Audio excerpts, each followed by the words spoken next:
ام المومنین سیدہ عائشہ رضی اللہ تعالیٰ عنہ فرماتی ہیں، ایک دن حضور کا دریا رحمت جوش میں تھا اور حضور نے فرمایا عائشہ جو مانگنا ہے مانگ لو۔ میں نے عرض کی یا رسول اللہ اگر آپ اجازت دیں تو میں اپنے باپ حضرت ابو بکر صدیق رضی اللہ تعالیٰ عنہ سے مشورہ نہ کر لوں؟ فرمایا کہ جاؤ مشورہ کر لو۔ میں اپنے والد گرامی کی خدمت میں حاضر ہوئی اور کہا کہ دریائے رحمت جوش میں ہے۔ حضور نے فرمایا عائشہ جو مانگنا ہے مانگ لو،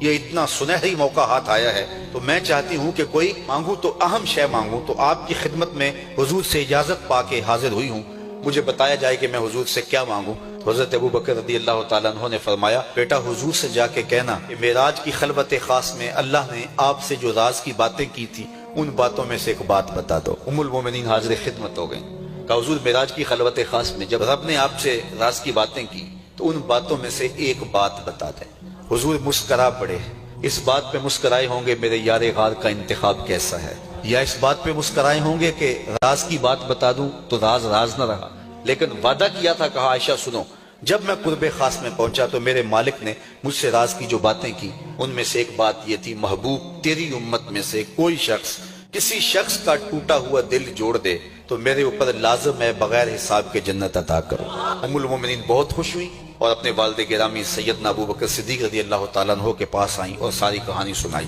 لیکن حضرت ابو بکر صدیق رضی اللہ تعالیٰ عنہ نے سنا تو رونے لگے۔ تو ام المومنین سیدہ عائشہ رضی اللہ تعالیٰ عنہ نے عرض کیا میرے والد گرامی یہ بات رونے والی تو نہیں ہے، ہم بسا اوقات کسی دکھی کے کام آ جاتے ہیں تو بخشش کا بہانہ ہاتھ آ گیا اور آپ اس پہ رو رہے ہیں۔ تو فرمانے لگے عائشہ اس کو معکوس بھی پڑھو، تصویر کا دوسرا رخ بھی دیکھو، اگر کوئی شخص کسی کا ٹوٹا ہوا دل جوڑ دے تو بغیر حساب کے جنت میں جائے گا، اس کا دوسرا رخ یہ ہے اگر کوئی کسی کا دل توڑ بیٹھے تو سیدھا جہنم میں جائے گا۔ میں اس بات پہ رو رہا ہوں کہ ہم سے کسی کا دل نہ ٹوٹے۔